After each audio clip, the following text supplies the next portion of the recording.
Welcome student. आज हम करेंगे 10th क्लास का सेकंड चैप्टर जिसका नेम है एसिड बेसिस एंड सॉल्ट। सबसे पहले यहाँ हम बात करेंगे एसिड्स की। एसिड जनरली वो सब्सटेंसेस होते हैं या वो केमिकल सब्सटेंसेस होते हैं जो कैसे होते हैं, सोर इन टेस्ट। सोर का मतलब क्या है? खट्टा स्वाद जिनका होगा। अब खट्टे स्वाद की बात करते हैं तो हमारे दिमाग में सबसे पहले एग्जाम्पल आ जाता है लेमन का, आंवला का, ऑरेंज का, इमली का, टमाटो का। तो ये सारे कैसे हैं? दीज ऑल आर सोर इन टेस्ट। अगर हम दही की बात करें तो वो भी कैसी है? खट्टी। तो इसका मतलब खाने पीने की चीज़ें, फ्रूट्स हैं, वेजिटेबल्स हैं या कोई भी ईटिंग सब्सटेंस है, अगर उसका स्वाद कैसा है? खट्टा है, तो वो क्या होगा? एसिड। लेकिन हर एक चीज़ को हम खा के तो नहीं देख सकते कि हम खा के देखें और हम बता दें कि वो खट्टा है। बहुत सारे ऐसे एसिड्स होते हैं जो हमारे लिए क्या होते हैं? हार्मफुल। उनको हम खा नहीं सकते।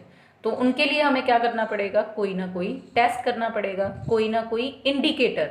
इंडिकेटर वो सब्सटेंस होता है जो आपको ये बता देता है कि ये एसिड है या फिर बेस है। तो कोई ना कोई हम इंडिकेटर यूज़ करेंगे, जैसे ब्लू लिटमस, रेड लिटमस। तो जो एसिड्स होते हैं वो क्या करते हैं? ब्लू लिटमस को चेंज कर देते हैं रेड लिटमस में।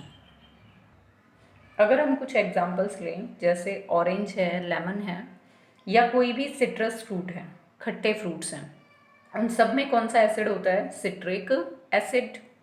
अगर हम दही कर्ड की बात करते हैं तो उसमें कौन सा एसिड होता है? Lactic acid. दूध के अंदर भी, दही में भी, और इवन जो आपके पास मिल्क है, मिल्क में भी कौन सा एसिड होता है? Lactic acid.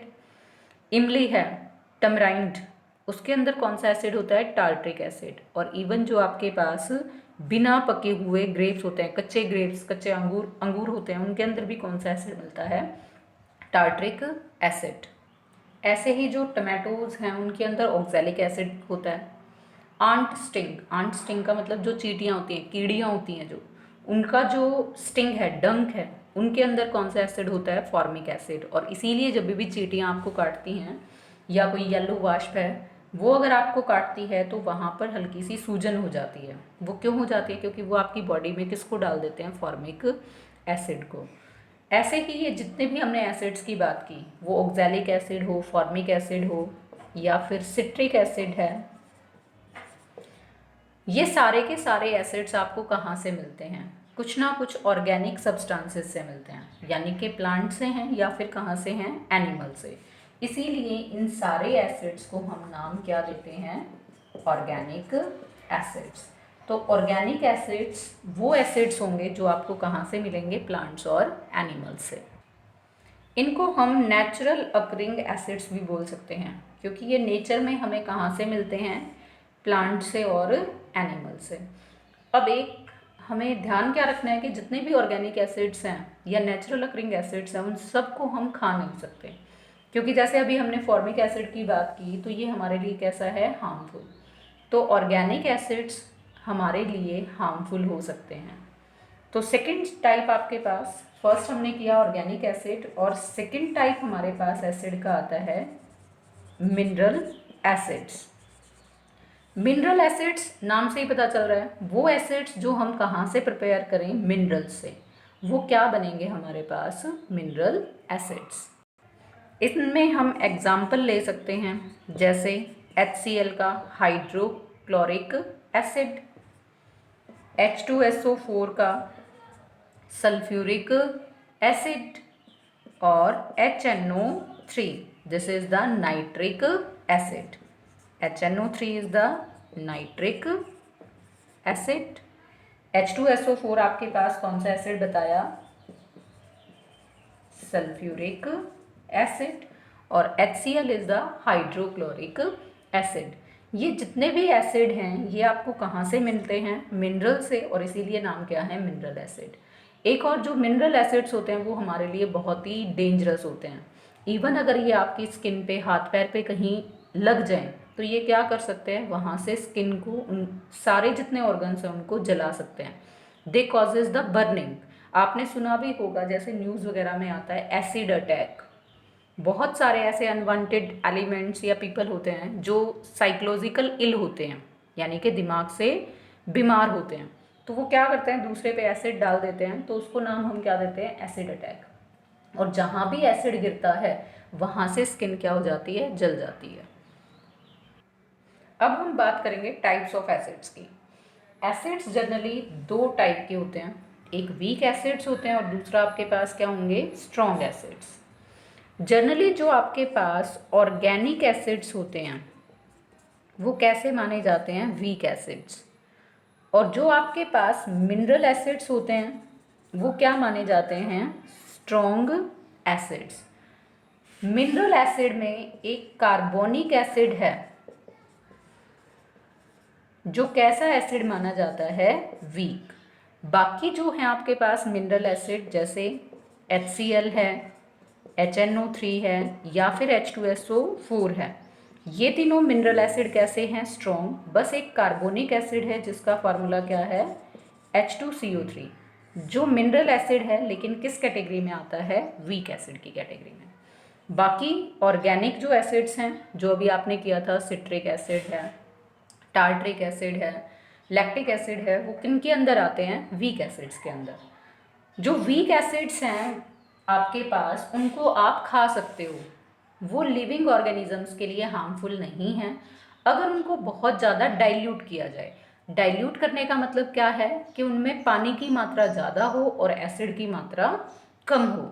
जैसे आपने देखा होगा टमाटो केचप्स आते हैं तो उनके अंदर क्या होता है, वीक ऑर्गेनिक। ऐसे ही सिरके को, विनेगर को हम यूज़ करते हैं, यानी कि एसिटिक एसिड को यूज़ करते हैं पिकल बनाने के लिए। टार्ट्रिक एसिड का यूज़ किया जाता है बेकिंग पाउडर के अंदर। तो वो सारे के सारे आपके पास क्या हैं, लेस हार्मफुल, यानी कि अगर आप उनको खाते हो तो वो आपकी बॉडी के लिए हार्मफुल नहीं है। ऐसे ही आपने सोडा वाटर बॉटल्स यानी कि कोल्ड ड्रिंक्स की बॉटल्स देखी हैं, उनमें भी क्या होता है, कार्बोनिक एसिड होता है, वो आपके लिए हार्मफुल नहीं है। जैसा अभी मैंने बताया, एसिटिक एसिड विनेगर को हम कहाँ यूज़ करते हैं, अचार में, पिकल्स में, टमाटो केचप में, और इसको हम खाते हैं अचार को भी और केचप को भी। तो मीन्स एसिटिक एसिड एक ऑर्गेनिक एसिड है, वीक एसिड है, और जो सेफ़ है किसमें, ड्रिंक करने में या खाने में। टार्ट्रिक एसिड कहाँ यूज़ किया जाता है, बेकिंग पाउडर में। बेकिंग पाउडर मीठा सोडा जो बेकरी के अंदर जनरली यूज़ किया जाता है, जैसे केक बेक करना है या किसी भी चीज़ को, पकोड़े वगैरह तलने हैं, तो उनके अंदर हम जनरली क्या डालते हैं, बेकिंग पाउडर। तो उसमें एक पार्ट क्या होता है, टार्ट्रिक एसिड। ऐसे ही कार्बोनिक एसिड है जो कहाँ मिलता है, सोडा वाटर की जो बॉटल्स मिलती हैं या फिर कोल्ड ड्रिंक्स, कैंपा वगैरह, सॉफ्ट ड्रिंक्स जिनको बोलते हो, उनके अंदर पाया जाता है। लेकिन जो कंसनट्रेटेड एसिड्स होते हैं, कंसनट्रेटेड एसिड्स क्या होते हैं, जिनके अंदर बहुत ज़्यादा अमाउंट होता है किसका, एसिड का, और उनके अंदर पानी का अमाउंट कम होता है। तो ऐसे एसिड्स हमारे लिए बहुत ज़्यादा हार्मफुल हैं। और कंसनट्रेटेड एसिड्स को हम ना तो ड्रिंक कर सकते, ना हम उनको ईट कर सकते अगर किसी फूड आइटम में उनको डाला गया है। इस पूरे डिस्कशन से हमें दो डेफिनेशंस और मिली, एक डाइल्यूट एसिड और दूसरा कंसनट्रेटेड एसिड्स। कंसनट्रेटेड एसिड वो एसिड होंगे जिनमें पानी का अमाउंट कम होगा, लेसर अमाउंट ऑफ वाटर, किसके कंपैरिजन में, एसिड के कंपैरिजन में।